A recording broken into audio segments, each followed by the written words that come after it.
do not want to start a relationship with any kind of action starting up, because if you do that, you got no relationship whatsoever.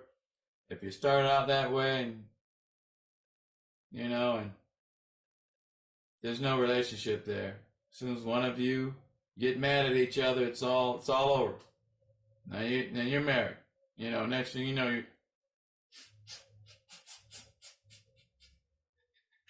you know, all that's going down. You're about to lose everything you had. And then sometimes it's tragedy. Now the man wants to kill the woman or have her killed.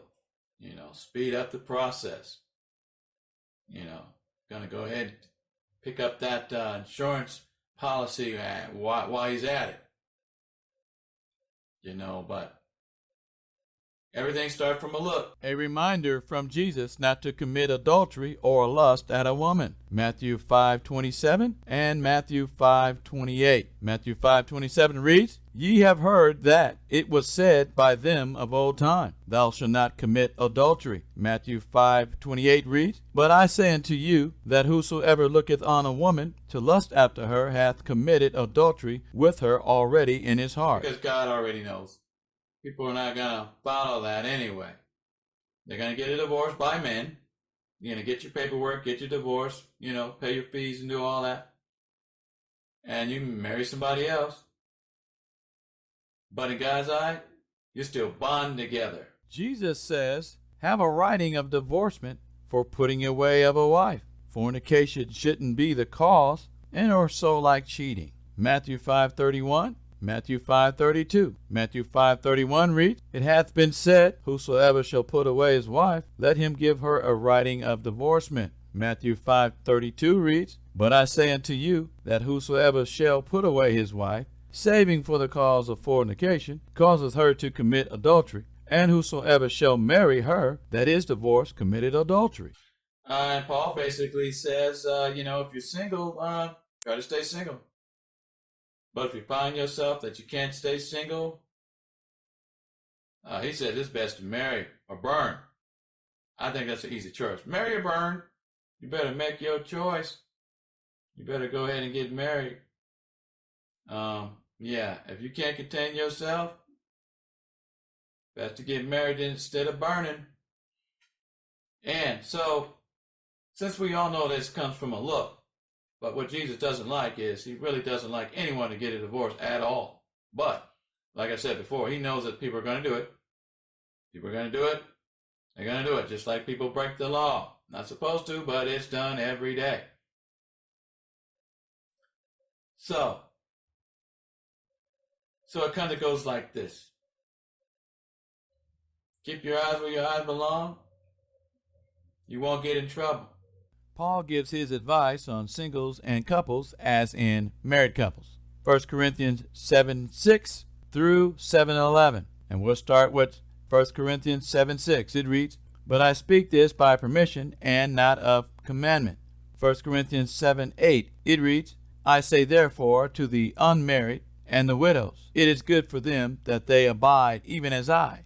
1 Corinthians 7:9. It reads, But if they cannot contain, let them marry. For it is better to marry than to burn. 1 Corinthians 7:10. It reads, And unto the married I command, yet not I, but the Lord. Let not the wife depart from her husband. 1 Corinthians 7:11. It reads, But, and if she depart, let her remain unmarried, or be reconciled to her husband, and let not the husband put away his wife.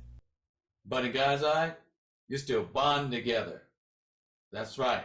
That man and that woman that you married that were just previously divorced, that's not your husband, that's not your wife. Not until one of them dies. Once the one of the ones that die that were divorced, then that becomes your husband or your wife, but only after death. Paul says a wife is bound to the husband as long as he lives. 1 Corinthians 7:39. Romans 7:2, Romans 7:3. 1 Corinthians 7:39, it reads, The wife is bound by law as long as the husband liveth, but if her husband is dead, she is at liberty to be married to whom she will, only in the Lord. Romans 7:2, it reads, For the woman which has an husband is bound by law to her husband so long as he liveth. But if the husband be dead, she is loosed from the law of her husband. Romans 7:3, it reads, So then if, while her husband liveth, she be married to another man, she shall be called an adulteress. But if her husband be dead, she is free from that law, so that she is no adulteress, though she may be married to another man. Basically boils down to be like this. If you're single and you never married, do not marry a woman that is divorced. Marry only a widow or a person that never been divorced. Okay? In other words, another woman that has not been married before, or a widow. That's all you can marry. Because if you marry a divorced woman, she's not your wife until the guy dies, or vice versa. A woman marries a man who has been married before, got a divorce, and she marries the man that has the divorce, that's been married previously. Well, it's not your wife until someone dies. Okay? Then, only then, is that woman your wife. But other than that, you're just practicing. Okay? So, the best thing is do your best, don't get a divorce. Try to stay married. Do what you can. Do the counseling. Pray. Tell Jesus on one another.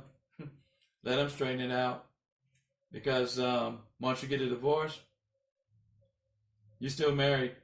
You may got that paperwork done, but in God's eyes, the way it's written out in the Bible, you're still bonded to that man or that woman until someone dies that you were married to. Only then they can remarry. But you cannot remarry. You're not supposed to remarry.